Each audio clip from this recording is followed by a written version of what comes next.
While they're getting settled, I'll introduce myself. I'm the moderator, Charlie Fink. I'm a contributor to Forbes, VR Voice, and other published VR-focused publications. We're short a chair? Okay, I'll stand. Take the chair. Yep. In the 90s, significantly, I ran Virtual World, which was the progenitor of the Battletech Center. Thank you, my friend. Somebody remembers. And we had 23 centers around the world before I left to join AOL. That company was eventually sold to Microsoft. They spun off the locations to an operation called Dave & Buster's, which is an adult arcade that's been around for over 25 years. And they stopped using our simulator-based VR system in 2005. But location-based VR or out-of-home VR or whatever we're calling it these days is back. As you heard from the previous speaker, there are hundreds of locations. Vive is opening 500 Viveport locations with a partner in China. There are 323 locations that have been posted at VRNish, which is a website where entrepreneurs list their VRcade locations voluntarily. So there are obviously many more that are not registered on VRNish. So without further ado, I want to introduce our panel. It's a big panel, but we've got a lot of time. And I thought I would simply start out by asking you guys to introduce yourselves, introduce the company that you work for, what your product is and where you're located or where you're going to be located. And for the two panelists who actually are not working directly in LBE but have a relationship with the industry, just let us know what that relationship is and some thoughts on the overall, I guess we could call it an industry at this point. So why don't we go from right to left and starting with Trevor. Okay. Hi, I'm Trevor Nelson. I'm an independent consultant with Nelson Advisors. I kind of got started in the VR AR world a couple years ago, studying here at Ryerson, doing my Master's of Digital Media. And through that, my focus was on VR, AR, and theme parks. So I did a big kind of comprehensive project under Dr. Catherine Woodcock here, who's a real theme park expert and studies what some of the top companies in the industry were doing. So I had research interviews with people like the head of research and development for Disney Imagineering, the same guy for Universal Studios, Pixar, Warner Brothers, and some of these guys, The Void, and got a handle on kind of where the industry was at that point and where it was headed. Since then, I've kind of been operating as a consultant, working with different companies around the Toronto area, still kind of plugged into the theme park space as well. But yeah. Thank you. My name is James Jensen, and I'm the Chief Visionary Officer for The Void. We are a location-based virtual reality, hyper reality experience. And currently we've kind of accomplished all the things that we need to for our hardware. We have V1 of our hardware that is all being produced now, and we're looking at opening locations worldwide and then building content. We have a very focused strategy on that. Hello, I'm Aaron Pulkka. I started working in VR about 25 years ago. My first location-based entertainment project was for Disney Quest. We built Aladdin's Magic Carpet Ride at Walt Disney Imagineering.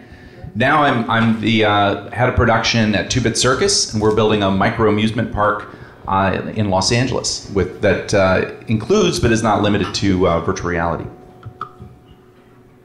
Hi guys, I'm Eyal Kleiner. I'm VP of Corporate Development and Virtual Reality at IMAX. So about a year and a half ago, we identified VR as a space fit really well with the brand. We had kind of did a whole bunch of studies on it and really felt that location-based fit with kind of where we stand in the industry, what we could provide, and how we sort of leverage our location partners and locations across the world. So in January, we opened up our first pilot center in Los Angeles, our second one in New York with AMC. It was Memorial Day weekend, so about a month ago. and we're looking to open 6 to 8 more locations by the end of the year. On top of that, we're sort of looking at a broad platform that also includes tool sets that and capture or high-end VR capture tool sets that we're building with Google, as well as we've announced a $50 million VR fund, content fund, that's focused exclusively on AAA content that has a location-based kind of optimized component to it, but also sort of lives multi-platform. Hi, I'm Ed Callway. I'm with AMD and from the former ATI side, the graphics side. And I've been working in PC multimedia for almost 30 years. VR only the last 2. But everything we've done, especially out of our Toronto office, has been about making interactivity basically cheaper and better. So we've gone from black and white screens. I did sound cards, TV tuner cards, televisions with people like Sony and Sharp, a lot of MPEG, a lot of image processing, and all of that stuff that I've done and the company's done has come down to really VR. What we're doing specifically on location-based VR is we're trying to make it easier for everybody else up here. So we're working with the game engine developers, with financial companies, with theater chains. We want to make sure that in all the work and troubles you guys have, getting the right PC to run it is not one of them. My name's Joel Zika. I'm an academic and artist from Australia. I specialise in the history of immersive indoor entertainments. I'm the creator of a virtual reality archive of the last remaining historic dark rides on Earth. So my speciality is capturing and maintaining a very crucial piece of our immersive history. Tell us what a dark ride is. The parlance is popular in America, but in Australia it isn't as much, so I'm constantly explaining it. We're talking about ghost trains, haunted house rides, spooky rides, but it can range to anything up to family rides that are in the dark. We're talking about mediated immersive experiences, so it connects with all of the types of VR experiences today. It dates back 100 or so years.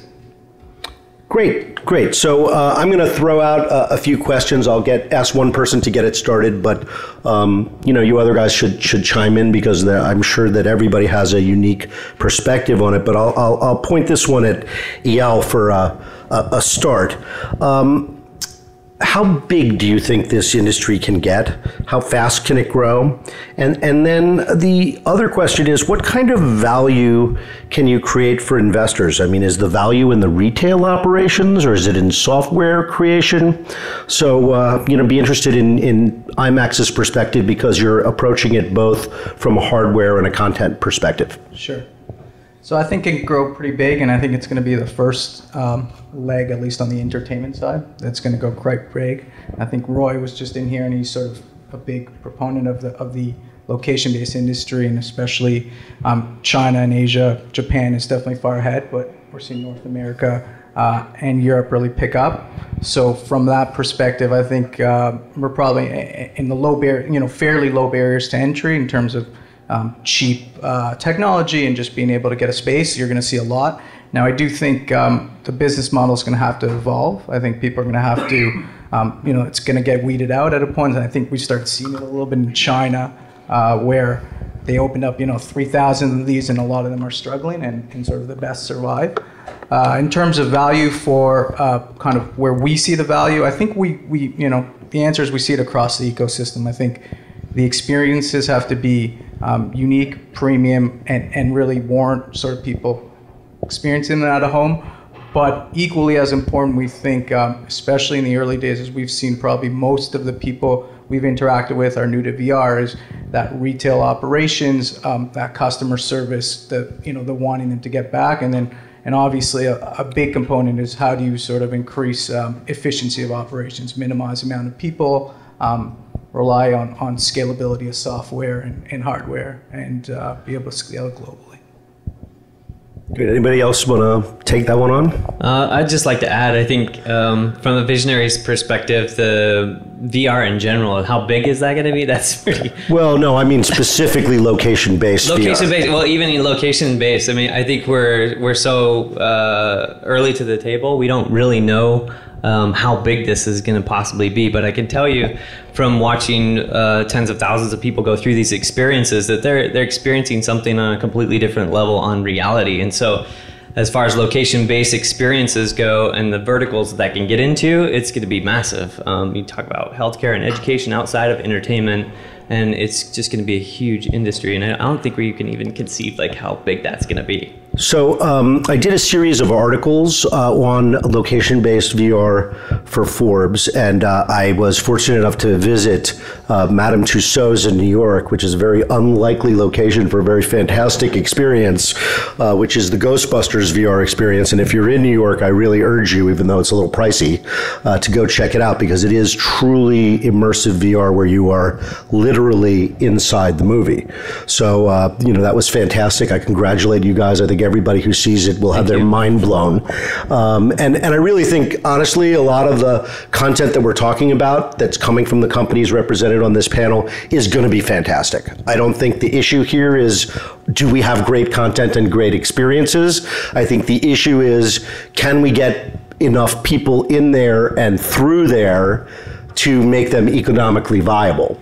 But specific to the Void now, if I'm not mistaken, the Void strategy is to have locations in high traffic locations like Times Square. That's a good proxy for what you guys are doing, or where are you putting your locations in? Initially, as we look at the map of the world, you want to find those places where there's high tourism. I'm out in New York on 42nd Street in New York.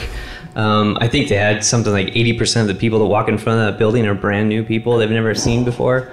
It's just the movies, the films, the plays that are there have been there for years and years and years. That content can exist in those locations for a long period of time. Ghostbusters in New York, I mean, when would that ever get old? I don't know. Yeah. So those locations are really important to us, but also getting into rural areas and then working out our content strategy for those areas. They'll be different. People want different types of content. We want to change out things and have extensions of experiences. So we'll definitely get into that. But our first target is those kind of areas where there's higher tourism, lots of traffic, and lots of people can experience this. So yeah. So just a follow-on question for the rest of the panel. What's the ideal location? Is it a mall? Is it in a movie theater, near a movie theater, and the food court and other entertainment? Or are you better off as a destination, where people go specifically to experience your product? It's hard to say what an ideal location is. It really does depend on the area and how people are going out and using the space. Certainly, with what we're building with a micro amusement park, we have a lot of different things for people to experience. And so our first location will be a standalone location in a high growth area within downtown Los Angeles. But you can imagine, like in the past, like with Metreon that I worked on, we built around the movie theater. That was the concept of the Lowe's theater chain was acquired by Sony, and so to build a lot of entertainment around that. And that's certainly works for each of those individual attractions, if you will, can leverage that traffic from that space. So it really depends. If you're building something small and dedicated, then you'll need that extra traffic. But if you're building something that is all-encompassing, then it can do very well standalone. Where in LA is your facility being built? Downtown Los Angeles. Yeah, specifically. I know Los Angeles, so I'm just curious where. The exact location hasn't been announced yet, but we'll be announcing that very soon. I see. And do you guys envision having multiple locations around the world? Certainly, the plan would be to expand beyond Los Angeles. We don't expect everybody to travel to Los Angeles to experience 2-Bit Circus. We do want to be other places, but our focus right now is on that first location. From a business model perspective, is 2-Bit Circus sort of a one ticket buys you everything in the attraction, or is it a la carte if you go in there? Well, we're certainly exploring all sorts of options, but there is a a lot to be said for people being able to choose a la carte the types of experiences that they would do. And since we do have a wide variety of different things, some that are quick like old style arcade games, but we built new and sort of computer vision and projection mapped carnival games that you're playing traditionally, that's a very different experience than going into a long form VR experience or into our story rooms that are like escape rooms. So each one is very unique, and it's that mixture together that becomes 2-Bit Circus. Here's a question just leveraging off of that answer, and maybe Eyal, you want to jump in first, because I think this is particularly applicable to IMAX, where there are a lot of experiences offered. What's the optimal number of experiences? And number two, are we better off, or are you better off with experiences that are based on franchise titles like Ghostbusters or original titles? So first, we don't know what the optimal is, and we're going to be testing kind of various iterations. So you start with, maybe when a big sort of blockbuster comes out, switching out most of your experiences and seeing how that plays out. In terms of what we've seen from IP versus not, it's an interesting question. I think IP is is a way in for most people, but IP also creates a expectation from people. So if it doesn't meet that expectation, they're more apt to be sort of disappointed. Based on our experience, we have something like Star Wars on Tatooine that's done quite well in LA, but we've also had experiences that are sort of completely unique. Something like an Eagle Flight, which is a multiplayer sort of experience where you can get up to 6 people in there and kind of fly over pairs, and that's done probably the best that we've had. So I think you got to weigh both. I think IP is definitely an important driver, but I think there's room to experience things that, if you can do things such as space travel and things that people kind of aspire to do, you don't necessarily have to ride off of IP. Now, James, you guys have this mega title, Ghostbusters. You also have original titles that you're developing. Is that right? Am I right about that? Yeah, that's correct. We want to, like we were saying, we want to get people in the door with titles that they're used to, but we also want to create new titles. And for the Void's specific hardware configuration, I've been saying this, it's when you create new ways of or new media ways of distributing this kind of content, you kind of create the content that's perfect for the technology, right? For Ghostbusters, it was a great fit because it fit, the Rapture hardware and everything that we had, but there's components of the stage environment and all the effects that we ended up not using, or we didn't use because the storyline didn't really provide a way for that, where the content that we create will be kind of cultivated for that experience. And there's something that's really cool. We've seen people go through Ghostbusters and then go through one of our IPs, and there's something to carrying expectations. When you go to the Ghostbusters, like, okay, there's like a list of things I want to see. I want to see Slimer. I want to do Stay Puft. You know what I mean? In IP that you have no idea, it's like going to a canyon you've never been to before. You don't know what's around the next corner. It could be a drop off, or it could be a creature, it could be anything. And so there's a certain sense of expectation or anticipation and adrenaline that happens in those experiences that I think are really fun. And now in your flagship outside of Salt Lake City, you have more than one experience, right? Or is it just Ghostbusters right now? Publicly, it's just Ghostbusters, but we're working on experiences at our flagship center in Utah right now that will be then distributed out to our other locations. Let me just bounce this over to Trevor and James, since you guys, sort of see everything and talk to a lot of different operators. What is their attitude of franchise versus original titles, like Star Wars versus something that's created just for them? I think it all comes down to the experience, and how fun it is. It can work with both IP and branded content versus non. Like Universal's versus Disney. Disney actually makes a lot of their things custom, and they're things that you go there and you experience it for the first time, and there's kind of some magic evolved with experiencing something for the first time. But there's also IP, maybe like Minions, for example, might draw kids out of their home to kind of experience it in real life. So it depends, and it can both be successful, but like number one is the experience and how fun it is. A couple other important things are like, is it social? Because people go to these places with groups of people, like theme parks, no one goes to a theme park alone. They go with their families or with like groups of 8 or more usually. So social's really key, and that's been backed up with a lot of research that I kind of came across. And that, I don't know, do you have anything? Yeah, just on the social side of things, when we first created the first versions of The Void, it was we didn't have multiplayer stuff in there, and we would put younger kids into those experiences, and they wouldn't even move. Like, they just got into this experience, mom and dad, brother, nobody's there, and they wouldn't walk. We had to like kind of pull them through the experience. As soon as we put somebody that they were familiar with, it all of a sudden turned into an amazing thing. Ghostbusters is the same thing. If you haven't been in, who's been in Ghostbusters? Anybody? Okay, so the first room you go into is completely destructible. I mean, you have a proton gun. What do you want to do? You want to destroy everything, just like in the movies. And so I've seen people go through that by themselves, and they'll be in that room and not saying anything. Like, there's nothing happening. Then they're blowing up everything. They're not saying anything. There's no conversation happening. And they're just kind of having an experience by themselves. As soon as you get another person in there, now they're Ghostbusters. Now they're talking to each other. Oh, look at this. I mean, this thing's exploding, and that's happening. Oh, come check this out.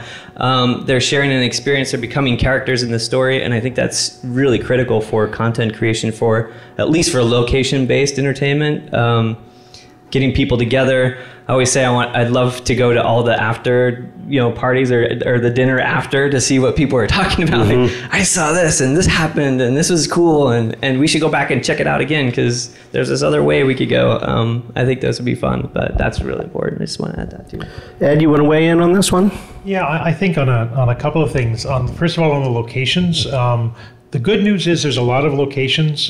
Theaters are always restructuring ways to get more money per square foot and to get more people in. So a lot of theaters have had arcades, gaming arcades for a long time. Those are coming out because you can now game at home on an Xbox far better than you can on an older arcade machine. But a lot of those are being replaced by VR experiences, things with things like D-Box seats. So there's a lot of room in the theaters, and they're asking us for how do we put VR in. I think on the IP versus non-IP, the IP has for us been more successful initially because the large studios will want to do VR, and they don't quite know how to do it. So they'll come to us and say, can you help us? And we'll do things like, well, here's a company we know that can make that experience for you. Whether it's from the installation and business side or the content providing side. Other things like Eagle Flight are, nobody knows it exists unless you go find it. Once they find it, they go, wow, this is wonderful.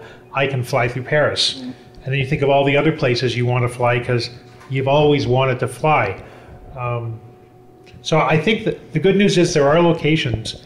And I guess the last thing on content is some people like some content and don't like other content. Scary things like Paranormal Activity or In Utero, some people are so scared by the posters or other people screaming, they won't go near it. Other people hear somebody screaming and 5 people come running over and go, when can we be next? So yeah, you have to have a lot of different content so people can pick once they get there. I'd probably like to say too, there's a sway too in entertainment that we've seen, and even some of the theater companies that we've spoke to is people want to come out and have they want to go to a destination and have an experience. They want to just go see a movie, or they don't want to just have dinner. They want to go out and share something together, right? People are getting smaller houses, and they're looking to spend their money on experiences and going out, and I think that's a huge opportunity. And a lot of the theater chains are being really smart on how they're creating cushier seats and bringing food to your chairs. I mean, you guys know this kind of stuff. Creating more of an atmosphere of an experience than just a movie. And as far as maybe converting some of those theaters into higher capacity VR experiences, I think it's definitely on the table. Let's talk for a quick second about capacity. The problem with public space VR has always been the twin nightmares of utilization and throughput. And by that I mean those are theme parky business words, so let me explain for a second what I'm asking. Your business is really a Friday at 7 p.m. to Sunday at 7 p.m. business. Like the movie theater business, you need to do about 80% of your business in that time. Now that works for movie theaters because they're enormous. You know, they hold 300 people and there's only one projectionist for all 300 people to consume that entertainment. But in location-based entertainment, like the IMAX VR, you know, there are a limited number of stations, and, you know, each station, you know, each experience takes 15 minutes, so you have 4 turns per station, and you could do the math and say, wow, it's really hard to get to 300 people that way. So how are you addressing the throughput problem? And I'm you know, interested in the other panelists who are operators, because this is really you know, the thing that strikes me about location-based entertainment is, you know, because I said, and I stipulated, because I've done all these experiences, it's all great. I mean, the content is really, really good now. It's nothing like the 90s. But, you know, the cruel gravity of retail, you know, has not gone away. So it seems to me that for these fantastic experiences to remain economically viable, solving those throughput and utilization problems are critical to economic success. So I think there's a couple ways to sort of tackle it. The first is to do what the Void does and be in the most touristy place possible, that there's people there, you know, 24/7 and around, so it becomes less of a peak and valley. You know, that's one.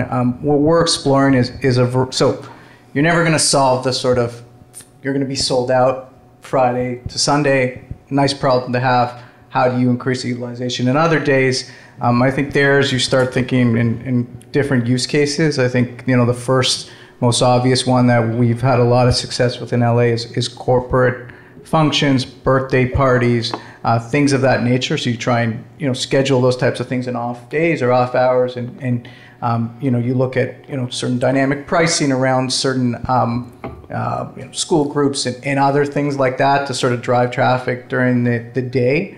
And then you also, I mean, the things we're going to kind of start testing are things like league nights around potentially esports as a you know, as a use case, even, and this is longer term, but how do you turn the center during the day to sort of an education center where you can use VR now for educational purposes and be able to tie content there? So those are some things we're working on.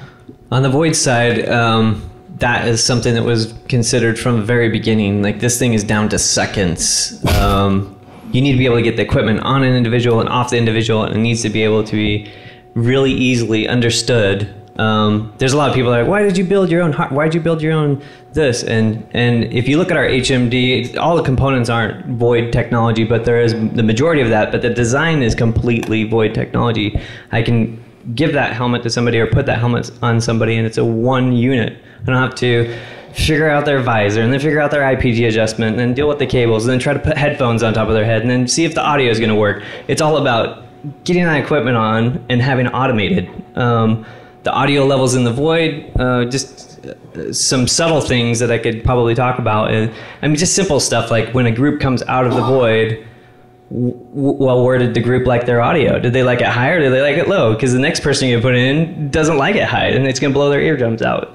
There's really subtle things like that where when a group comes out of the experience, that we adjust all of those things automatically. That's stuff that we don't talk about, but there's a whole system behind the Void that groups people and times people and gets them through that experience, and then getting that equipment on and off kind of requires some R&D on trying to figure that out and making that as a simple process as possible. For instance, we just actually did a refresh out in New York with some of the components, and all of that's been retooled from the learnings from July last year.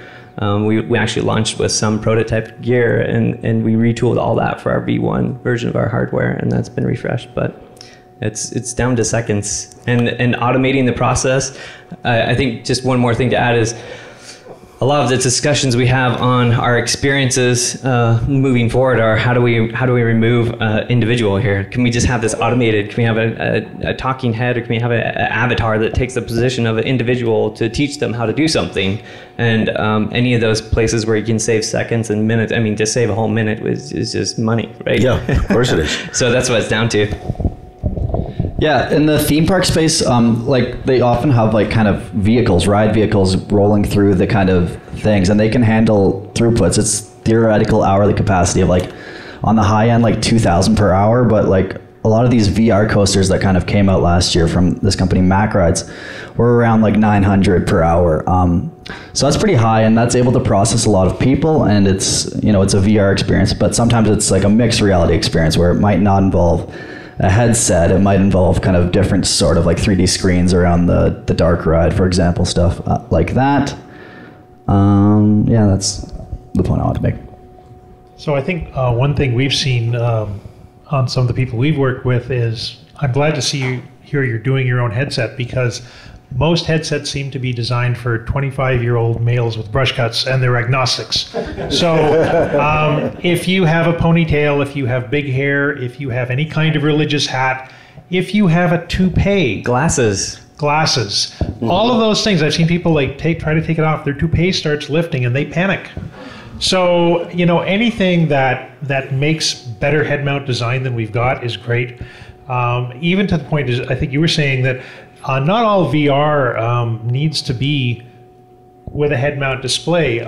Theme parks for years have done wonderful things with, you know, screens going around the room and dome projectors, and I think there's a lot more room to explore using what people have learned in VR and the experiences and doing them without HMDs.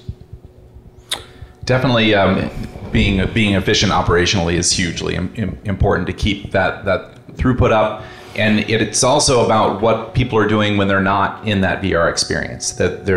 We consider the whole experience from the moment people walk through the door as part of that immersive experience, and try to provide a lot of things for people to do and engage their time, including robotic bartenders and things like that make the whole experience of being there fun. But also projection mapping and using computer vision and more installation-based mixed reality type things are things that can be shared with larger groups of people simultaneously, and is also more social. So VR is just one element within this location-based medium that we can play with, and it's an important one, but it is inherently physically isolating and is relatively slow to get people through that experience. And so it is always going to be a challenge to be as efficient as possible.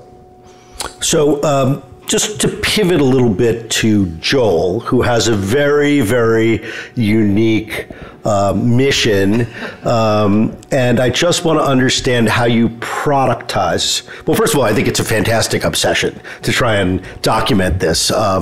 You know, who else would have thought of that? But, you know, horror is a big genre in VR.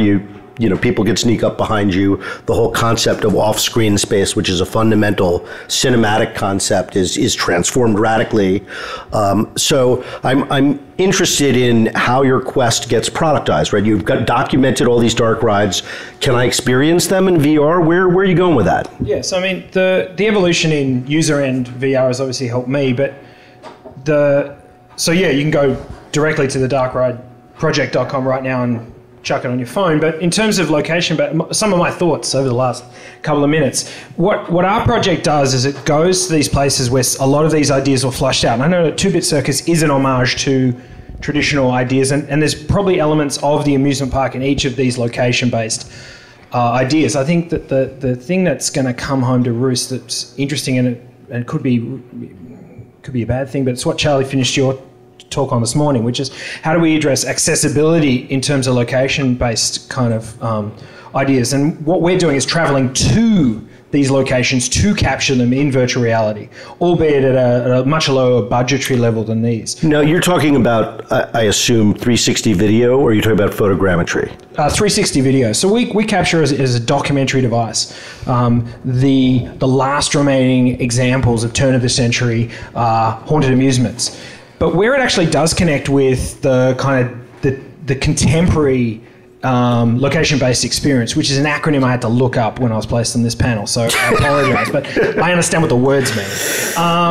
So is when you get to haunted attractions and the haunt industry, which is a multi-million-dollar, if not billion-dollar industry. We've traveled through Tennessee, Georgia, Alabama, places where people have an incredibly low level of access of technology. But what we see that connects with the history of immersive environments, and I mean by that amusement parks, thousands of which have gone out of commission, what we see is this incredibly burgeoning haunt community where people build immersive experiences rudimentarily with some level of technology. And not just build them to kind of entertain their family, but they share through really broad geographical communities. So we would be at a haunt on one particular night, and we'd notice a truck full of people with T-shirts from another haunt 2 states away, and who have gone on a road trip to experience narrative, immersive, localized, independent, location-based entertainments. And that's something that I'm sure if you mapped it, and I will map it, I just need a grant, but I mean, if you map it, you'll see that where there isn't access to technology and where there isn't access to virtual reality, there's access to a community of immersive experience makers. And the big thing for my research that's changed in 100 years is somewhere like Buffalo, that was a place that working class people could get access to the height of technology in 1901. Is it Miko from Squeaky Wheel, the Arts Centre, was quoting some statistics about Buffalo yesterday in terms of the virtual reality programs they're running there.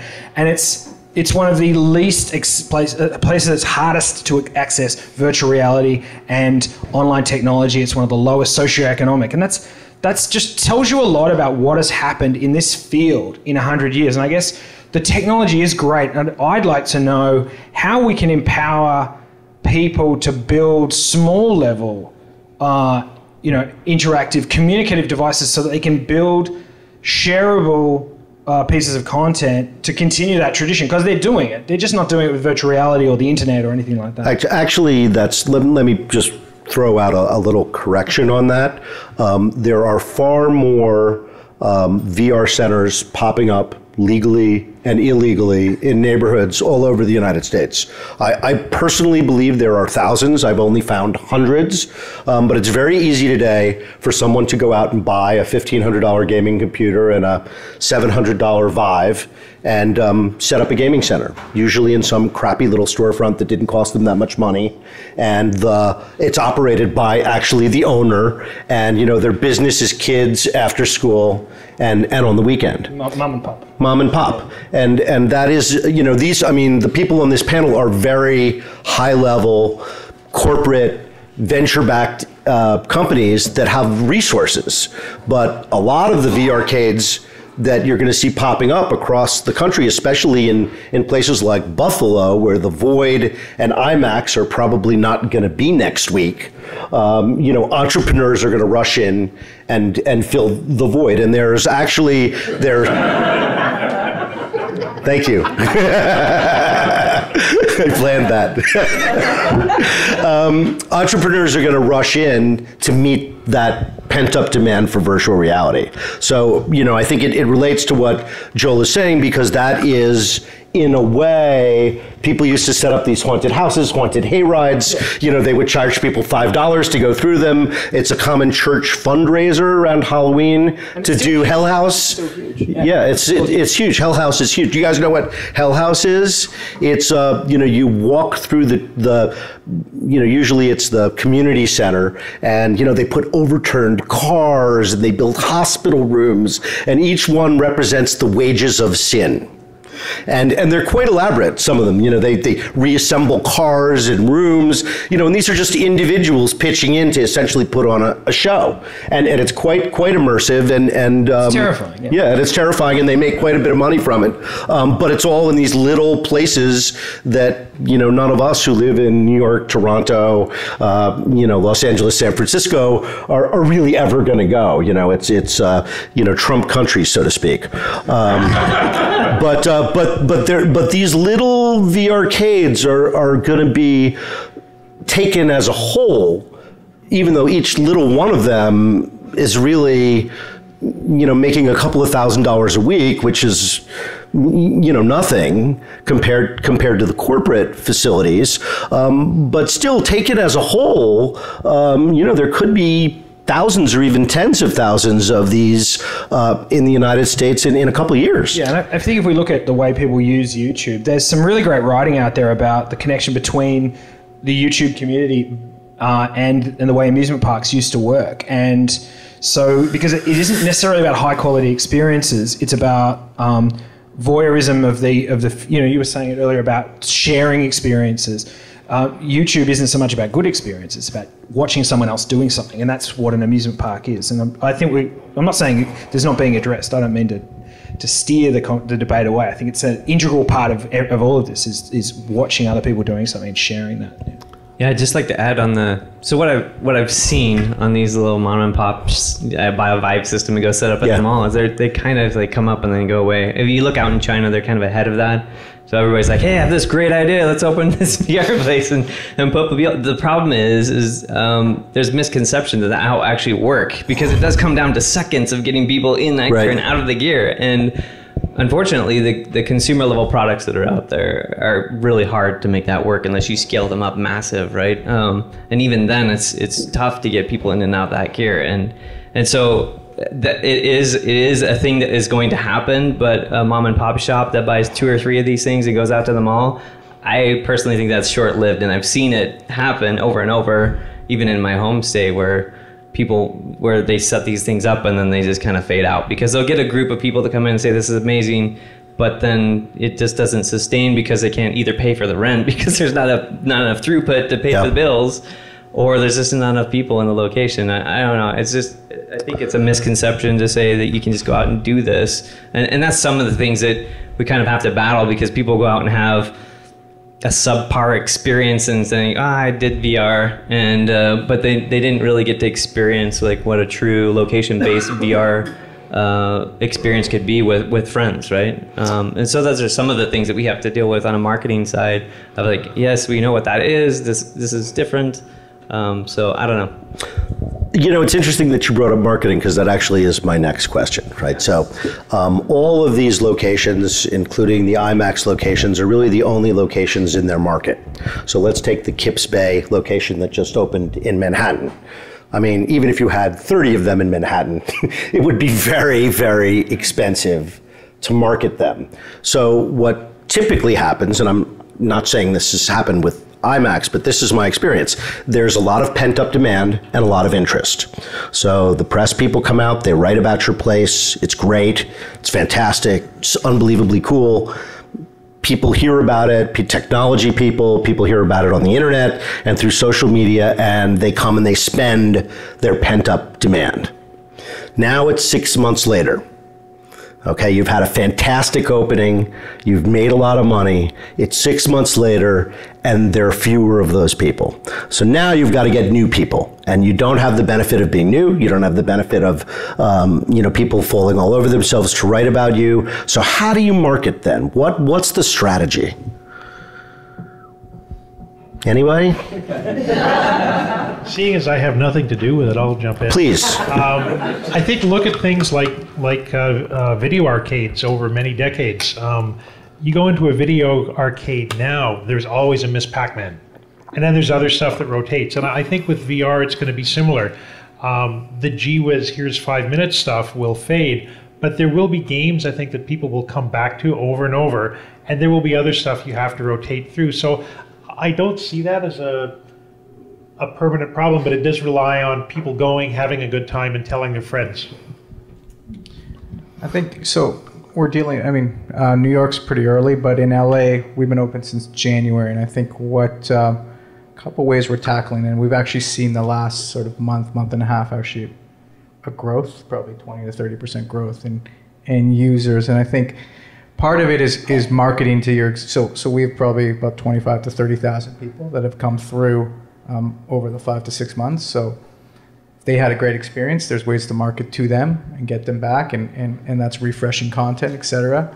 And then we start doing some understanding of our customer. Where are they coming from a local standpoint, and then try and do some hyperlocal kind of marketing, be it through social media, be it through kind of target ads. But there's they are cost-effective means that we're executing on, and then there's ways we can sort of test marketing ROI on a local basis that we're finding quite successful. Long term, it's going to be about I think having a big enough user base that's coming back 4, 5, 6 times. In the multiplex, we have the benefit of having foot traffic that are going already to be entertained. So that's a different marketing problem. It's still or a marketing effort. It's still an effort, but we deal with that differently as well.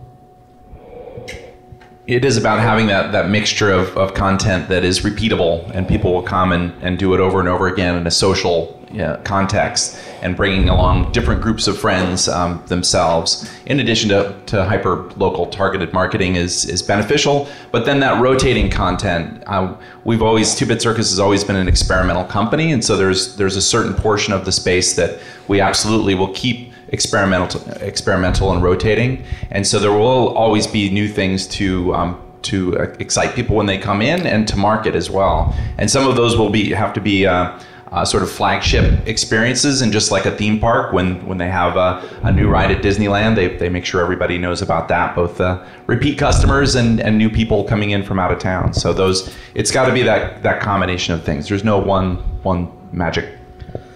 Yeah, I think aside from the content side of this, we're still trying to educate people on what this is.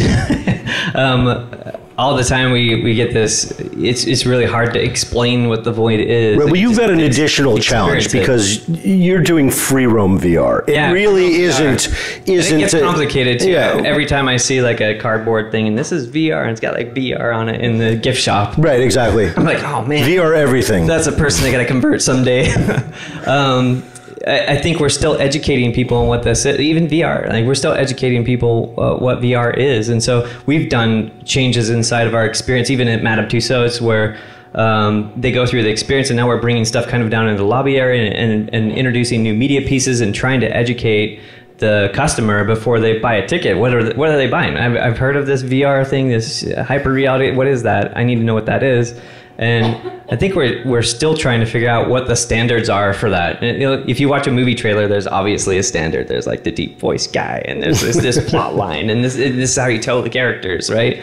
We don't have a standard for that for VR yet, and I think it's up to us to come up with that standard and what's the best way to educate somebody and what that content is. And I think it's more about trying to educate people than necessarily about the content, because people don't even know what this stuff is yet. Now, you guys just opened a center in Dubai, right? Yes, we did. And I guess, is that company-owned or is it franchise? That is a company-owned partnership with Maras out in Dubai. When you move into a different country, the rules kind of are a little different. And we want to get somebody there that knows the area and the people and that kind of region. And so, that's in partnership with Maras. And do you have any other foreign locations, or is that the first one? That is the first one. Great. One of the questions I think that Aaron sent me this question actually, which is IMAX and other VRCades. Yeah, so maybe you can answer this since you asked it. IMAX and other VRCades are driving in-home experiences into public places. What are the key differences between great in-home and great out-of-home entertainment?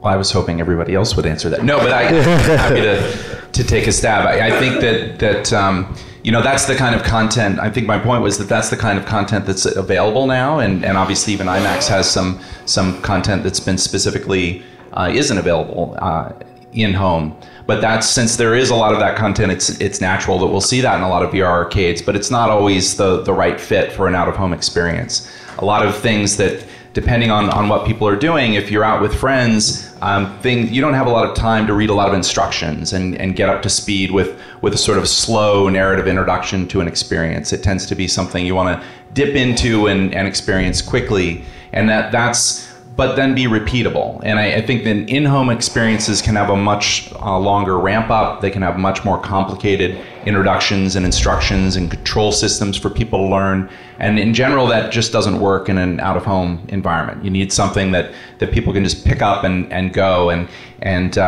if they're not really there to pay attention to those nuances, so you have to assume they'll skip the instructions. And so it has to be something that is intuitive and things do what you would expect them to do. And that's in general good user interface design, but it's especially important in out of home. And also things that are social is really important. And a lot of in-home VR experiences are very solitary.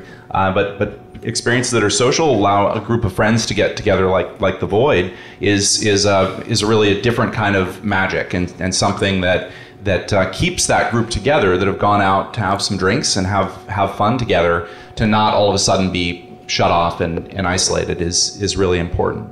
So I think it's about that repeatability as well, that if they've done something, they can come back to it again. At home, there's an infinite amount of content that you can consume. A lot of it is unfortunately not very good, and some of it is fantastic. And you can just sort of churn through that at your leisure. But when you're out of home, you want to do something amazing. And then if you really enjoy it, be able to do it again in some way. Yeah, I mean, I think I totally agree on the ability to get into the experience quickly. So you have to be able, the learning curve needs to be quite easy, and you need to be able to get into it. I think the experiences, the good ones though, are able to then add depth to the people who may have more skill or be better at the experience. So it can sort of almost adjust to the separate skill level that people or what they're looking to do. I think the other big thing that we're looking at is how do you use unique technology to enhance that experience. So, at an at-home experience, you're left with most people having, even if, the few lucky ones who have a system, it's a Vive and hand controllers. How do you use, peripherals, 4D experiences to enhance that experience, to make kind of your movement more natural, kind of feel more like it is reality, and I think that's a piece to it as well, for sure. You mentioned just someone to clean up all the cables. Yeah, like it's like going out to dinner. Yeah. You put the Vive together, and you're like, I got to pack it all up again. Strangled myself. Yeah, it's everywhere. It's shit everywhere. Yeah. Well, you obviously need to pay an extra $300 and get the wireless add-on pack. I mean, that's the great thing about the Vive, is they keep adding fantastic accessories that all cost $200. So they're very clever about that. They can't sell you enough games, so they... One thing I think is interesting in China is the internet cafes are a very popular way for people to go out and play video games. And naturally, as VR has become popular, they've suddenly put a lot of VR installations into internet cafes. But the type of experience that people are used to, they will spend hours in an internet cafe playing an online game, and most of those games can be played with one hand, so you can drink and smoke and eat with the other hand, and that's not currently terribly practical in VR, and so it's an interesting challenge. I think culturally we have to look at any location that we might go into and see how do people normally engage in out-of-home entertainment, and make sure that we're respecting that and somehow incorporating that into what we're building. I think it might be an age thing, because we've been taking our project around to different little community areas and stuff, and I've got a whole lot of B-roll footage of 8 to 14-year-old kids eating chips while completely in a VR headset. So maybe it's a generational thing that people are going to be able to completely eat and drink while doing VR. We're talking about roller coasters here. This kid's just eating chips and drinking, and without moving the headset at all. And then they start talking to each other. I don't know how, they can't see anybody anyway.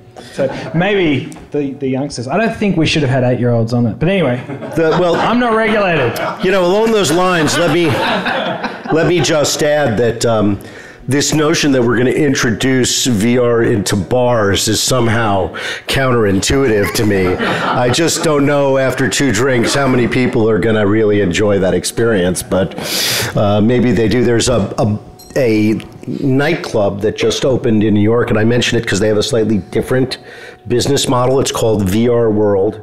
It's on 34th Street and 5th Avenue. For those of you who don't know New York, that is a very expensive piece of real estate. And so what? Did you go to it? I went to it. I was just there last week. They opened last week. It's a bar, and their business model is that it's like a nightclub, right? You pay a cover charge, you go in, it's a cash bar, but it's all the VR you can eat. So, you can have all the VR you can eat before 6 p.m. and they let kids in before 6 p.m.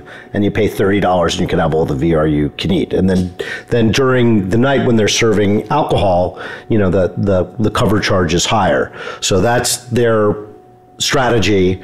And it's an interesting one because I think both IMAX and the Void, are a la carte, right? You go to the Void and you pay to do Ghostbusters or Project X, and you go into IMAX and they have 12 different things, and I guess the one that uses the Starbreeze headset, is that priced a little higher? I mean, we're going to price experiences at different premiums. It's not necessarily the headset. To us, it's about the experience that would provide. So I guess my question to you, Trevor, is what are the other business models out there aside from charging per turn or doing a cover charge? What are the other business models that entrepreneurs might use to make this economically more viable? Sponsorship's a cool angle. So a lot of brands are choosing to align themselves with these emerging technologies for things like trade shows, and even Disney at their parks. 20% of their revenue comes from brand partnerships. And Walt Disney himself, actually, when he was building Disney in the first place, underwrote a lot of the attractions through sponsorship revenue. So that can help be like a source of revenue to help some of these developments. And it's a really cool way for brands to be on the cutting edge and provide cool experiences, particularly if they're a consumer-facing brand. How have you seen sponsorship kind of actually execute well, at least? How have you seen it? Well, based on some conversations I've had, some people are for it and some people are against it. Globacor here in Toronto is a great company that's kind of doing some work with brands like Intel and Samsung, and I think that's like really cool because those companies, and Google and Microsoft, how come I haven't seen these things, and how come a lot of people can't try these things? If they are really diving into the market and investing in the market, why is there no Google land, or why is there no Facebook land where I can try all this stuff? And I think companies like that could be a bit more kind of proactive with their marketing spend and give consumers cool experiences along the way. So just to follow, so when you sort of, I just, because I'm interested in sponsorship, but it's not I guess it's presented by Google or presented by Intel. Yeah. Kind of nice, but how do you inject sponsorship and advertising or those things in a way that still, doesn't take away from your experience, but is meaningful to that brand, I guess is sort of my, question or thought.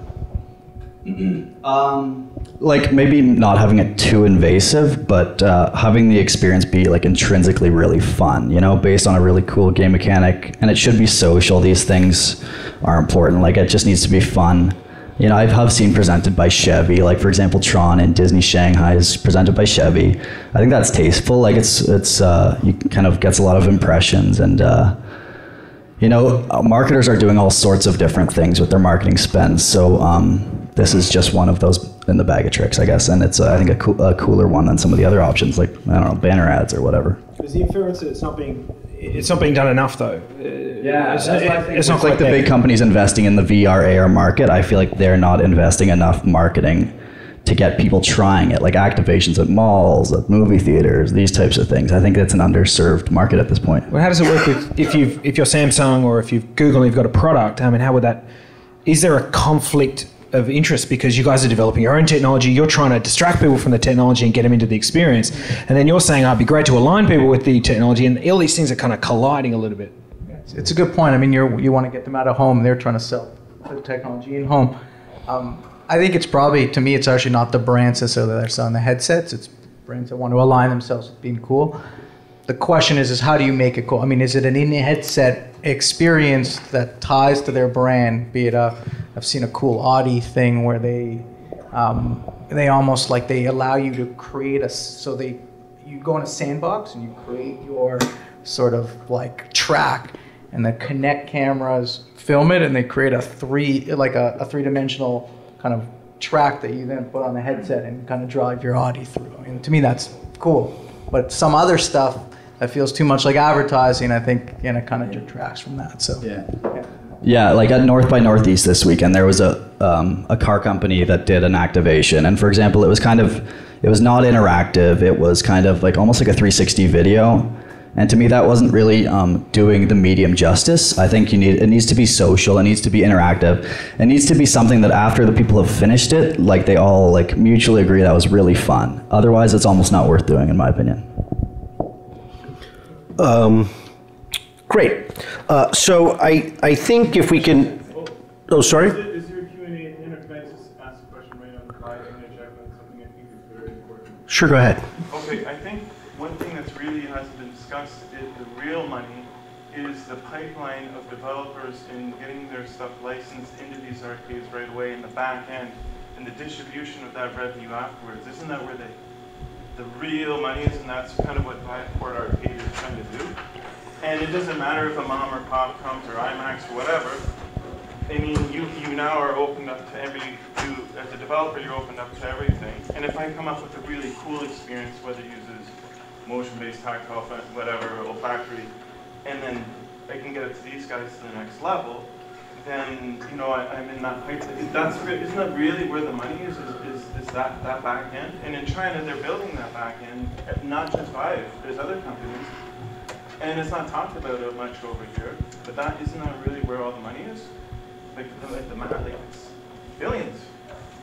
Isn't that what Vive really was really going to make their money? Yeah, that's Vive's model, is the distribution platform. I think a distribution platform is a great model. I think you still struggle on the experiential and on the front end. If if that's your only business model, you have no way of ensuring that the quality on the consumer level side. I also think there's going to be, there's going to be a lot of studios and companies. So it's another, if you think about it, it's another intermediary into the mix. So you have the location, you got the Vive port or whoever, and you got the content holder that all have to sort of share in the money, which is difficult to make work. And I think that's the thing, that back end can work. Sorry? Can that back end really work? Can that be built and work? I think it can. I mean, there's no different than a Steam that's kind of. All these arcades that are opening every day, how many of them are you paying for them? The licensed content, they pay their $15-20, and they make $1,000 and the developer gets his $8 out of it, and that's it.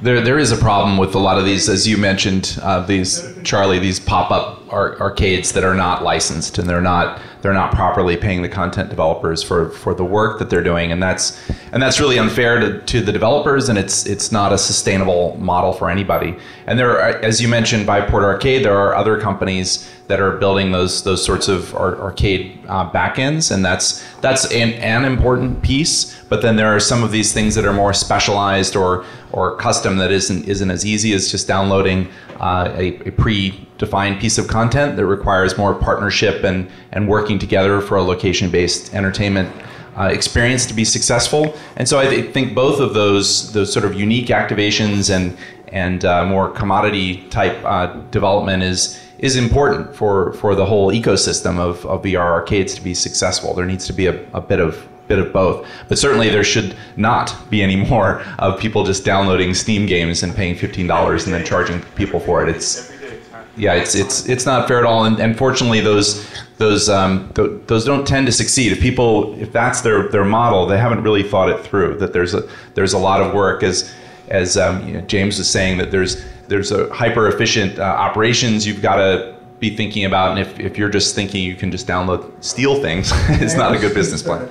Yeah. I mean, they can track on their back end how many, if someone's playing the game 24/7, it's pretty much likely that it's an arcade, so they should be able to shut it down. As far as the location-based side of this goes, Void has spent a considerable amount of time building an SDK to ramp up third-party companies to actually build content. So there's tool sets and stuff that you have to consider for throughput, through game design, through multiple people. I mean, there's a lot of things that kind of need to be automated, and we have a first version of that we're already working with other third-party companies on to build content for the Void. But that's going to evolve too. So this is a process that's going to take a little while to get to. Oh, okay, there's this standard platform that any indie developer can distribute something on. It's going to take us a little while to get there. When you look at indie films, you look at even app market and all of that. That took a while to get there, but I think there's definitely a path towards that. Even then, creating experiences where on my mobile phone I can create my experience before I walk in the door and then load it up and me and my friends can go on a trip, right? Like that's possible. We just need to build the right kind of tools for people to build these worlds inside of these experiences, at least for a location base. At home's a little easier because the system's a lot smaller and you're not worried about throughput, but that's what we're trying to do. Two other points. One, I'm just going to leave 3 points. 3 points. One, Disney not wanting to use head-mounted displays. 2, coming out in public saying we will not use virtual reality head-mounted displays. I want you guys to comment on that. 2, VR esports. Isn't that like one of the holy grails here? Like a worldwide set of nodes and hubs. Everyone plays against one another, and they can go to proprietary places like the Void. But now you have hubs of everything. All right, let's hear from the panelists. So first about Disney, Iger did say that he was not in favor of VR headsets in theme parks. That AR is really what makes sense for theme parks. And the first project that I worked on was a VR headset project for Disney that went into Disney Quest. So and that's actually been running from '98 until it closes next month. So it's been running for quite a while. And so Disney has a lot of understanding of what it does take to run a VR arcade, probably more than anybody else in the world.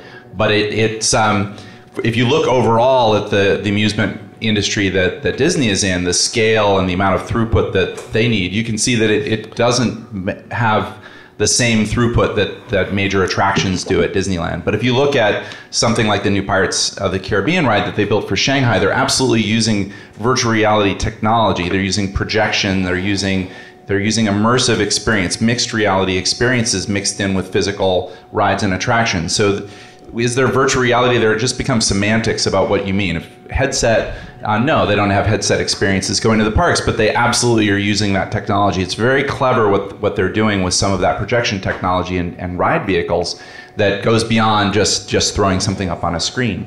So you can understand why Disney would say that, but it's not doesn't mean that there isn't a place for it somewhere. It just isn't the same throughput capacity that a roller exactly. coaster has. It's about throughput for Disney, and we've had 60 people from Imagineering come visit us and look and try, and so I'm sure it's I'm sure there's still yes, I'm sure. To your point, there's a lot of issues in terms of the amount of throughput, but Disney from the studio side's made big deals with Oculus in terms of developing, and we've talked to them about different stuff. So I don't think they've closed the door on it.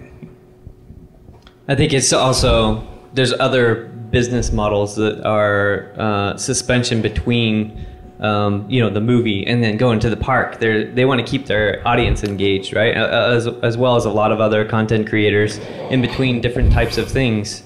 And I think for companies like that, they're looking at potentially ideas of bridging the gap between releases of content or new things that are going to happen. I don't think it's off the table that these companies are just going to say. I mean, Disney, could potentially say we're not going to ever have this in the park. Maybe that's true. They won't ever have it in the park, but it doesn't mean they don't have a business model where it's implemented, right?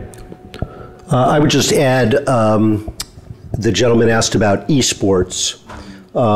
It doesn't seem to me the technology and the haptics are quite there to take the snap in Madden, but clearly that is going to be something in the next few years that you'll be able to do, probably in public spaces first, because again, it's going to require technology that will not be readily accessible or at least inexpensive enough for consumers to have at home. Any thoughts on esports and that kind of technology? Well, physical VR sports. I think last year at GDC there was a company that had a fairly large setup with motion cap cameras, and you could go in there and from inside a VR headset you're actually playing basketball with a real basketball. And their motion cap and their headset and their whole system was fast enough that you could pass to the other player and they could pick up that pass only seeing it on the headset.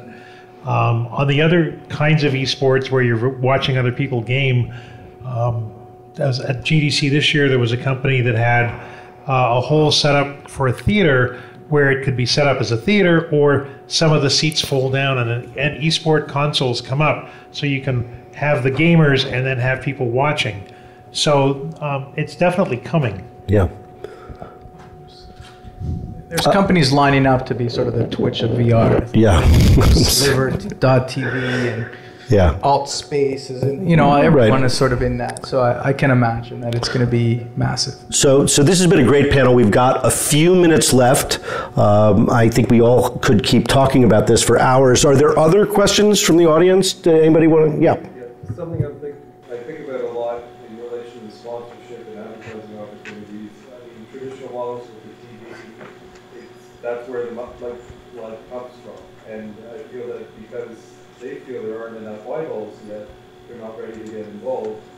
I'm wondering if you guys have insight in other ways to get them excited. That's one part. The other side is a lot of brands with sponsors that might want to get involved don't understand the space very well. They might go to an agency that, things that they work in VR, but you see a lot of things that aren't appreciated as a VR experience in the fullest way it could. I wonder if you have ambassadors or people that work with them to, I know there's relationships, word donation, IMAX and so on, but when it comes to bringing sponsors or brands on board for telling experiences, beyond just the broad T-Boy, how much handholding happens, or do you see openness and interest in that for the Yes, and I think one thing we have done, in retrospect, I think was smart, is we recruited WPP to be one of our fund investors, and in one of the models. So WPP is a giant advertising agency. Advertising firm, yeah. And I think there's going to be, I think these brand campaigns, there's kind of like people want to start putting money of their but it's small amounts of money, and you're seeing it with the studios. Is because of that, the content maybe isn't as great as it could be because it's coming out of their marketing budgets. But if you can show them how you can get eyeballs from it while creating a great experience, I think they have multi-billion dollars. Coke and the studios have multi-billion-dollar advertising budgets that they're dying to take from TV to something else. You just got to show them the eyeball. Most of the big advertising agencies in New York, like WPP, do have individuals or whole departments who are responsible for VR, and they are very hyper aware of developments in VR. And I think that they will interact more with location-based entertainment as location-based entertainment scales. So when IMAX has 60 locations, then Ford is going to be a lot more interested in presenting IMAX VR. When they have 2 locations, it's very hard to convince them to reach into their pocket for the amount of money that would make it worthwhile for IMAX to do that. So there's some sort of chicken and the egg thing going on with marketing and VR, but I would say most big brands are doing 360 video and other experimentation, and they're putting those up online and hoping that people will see them on YouTube and in other places. Any other questions? Yes, sir. I guess this is really a question for James the most. I mean, we talked a lot about throughput here, and obviously one of the other ways to increase that is to put more players through the game at one time. So I just wanted to see if you could maybe talk a little bit about what the limitations you're bumping into are there, or what the best practices would be for that later. Great question. Operations on the Void. Since we opened in July last year, it's about turnover on employees and teaching those employees how to actually put equipment on and take equipment off and work on the system. Our stage capacity of actually how we put people through is a lot higher. So where we are refining how to train and onboard new employees for our JV partners and also our locations. For us, that's been the bottleneck, is seeing how to train and how to educate our employees to be able to do what we do. The capacity of the stage, the capacity of the system that we've created can operate twice what it is right now. In terms of rule of thumb, though, how many people per sort of square, what square footage you need, where, like, can I stick 10 people in a 400 square foot thing, or are you guys sort of, how do you? Yeah, I mean, without getting into the special sauce, you don't have to. Inside the Void, we created a dynamic system that allows multiple teams to be. I mean, you're taking over their vision and their hearing and their microphone. You could pretty much have them stand exactly next to each other, and they would have no idea that they're there as long as they don't touch each other. So our stage actually operates dynamically in the system, and timing changes based on the teams. And so there's several teams in the same experience, and it groups them through the whole thing. So, and we're refining that process too to actually increase the amount of teams and the throughput also there. But we still haven't gotten to the point where, like, okay, well, we know the stage will do X every hour, and we're operating at about 70% because of the staff, because the staff doesn't understand how to do this. And you'll get staff that understands, and we get really great numbers, and then you'll get people on the weekend that don't really understand, or they're new.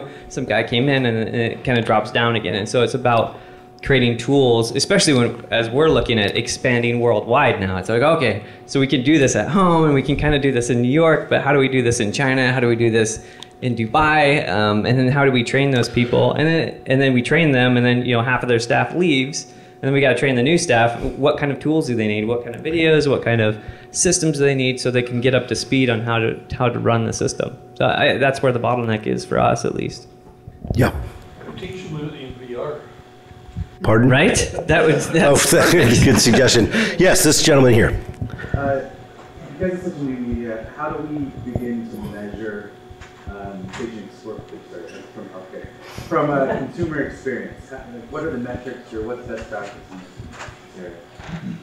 I'd just like to add on the last part of his question, which was on the marketing side of this and sponsorships. What we need to build is some tools, because the benefit is amazing. I mean, you know exactly where people are looking, what kind of colors, what kind of sounds they like, how high they are, what their IPD adjustment is. I mean, there's a lot of data. There's analytical data that they don't get from watching the commercial at home. They just know the TV's on, and they're on that channel, and they stayed there, right? So there's a huge benefit for sponsorships. So I was just going to add on to that. I don't necessarily have an answer to your question, but kind of answers that a little bit. How do you know it's a good experience? I'm saying, because it's new, there's rating scales for other types of media. That was great. Well, that gets you so far, but how do you know what's better than great?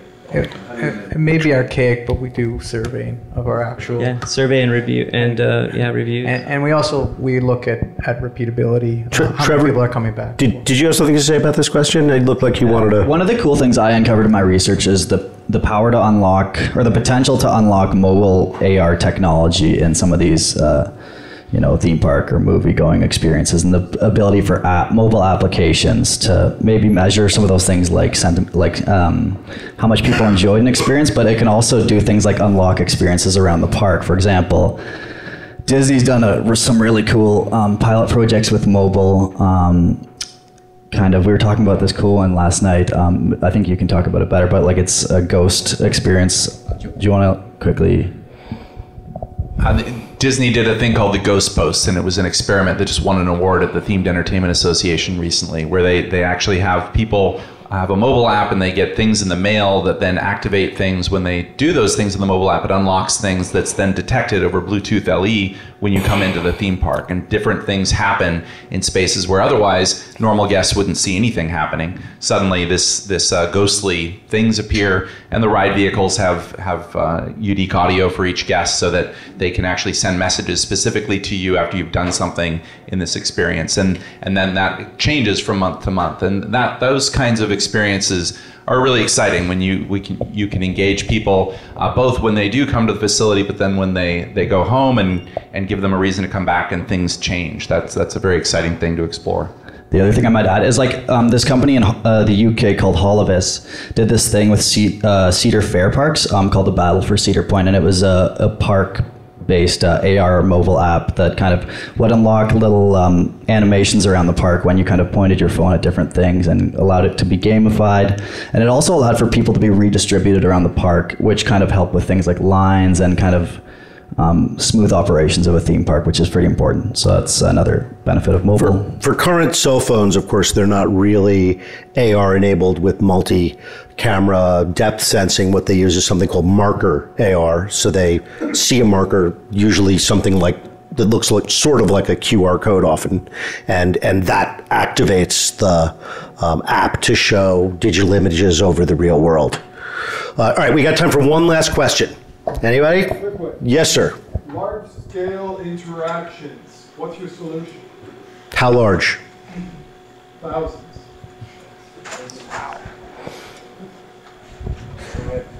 Not all in one room. That's a little more than warehouse scale. That's like airplane hangar scale. We're building a micro amusement park, so we don't necessarily have space for all that in one location, but certainly connecting people online and having people in different locations is a way to scale to that if you don't have that physical space in one. Yeah, I think the locations being connected to each other, the Void's platform is each of those locations actually connect to each other. So there's a very real future where you could come into Toronto and go with your buddies into a stage and battle somebody in China, or there could be a huge event at all 500 of our stages that everybody can go to for an hour or something and have an event worldwide. We're no longer all about just having one location for everybody to show up to. We can have a location that spans the whole world and connect everybody together. That's I was going to say that's a great note to end on, connecting everybody in the world together. This is a very big category. These are some of the category leaders, others that weren't here. Zero latency in particular. I call them the name-challenged zero latency. And they're going the franchise route. They're hiring local operators and who buy their system and pay them a licensing fee. So that's a whole nother business model that we didn't get into. But anyway, this is going to be a huge category, and certainly it's going to grow dramatically over the next 3 to 5 years. And hopefully there'll be a Void and in every big city. And I think I look forward to seeing IMAX grow rapidly as well. They are very professionally run organizations with a lot of resources. So. Exciting things are going to happen in the next couple of years. Thanks for listening and sitting in on this. Appreciate it. Thank you.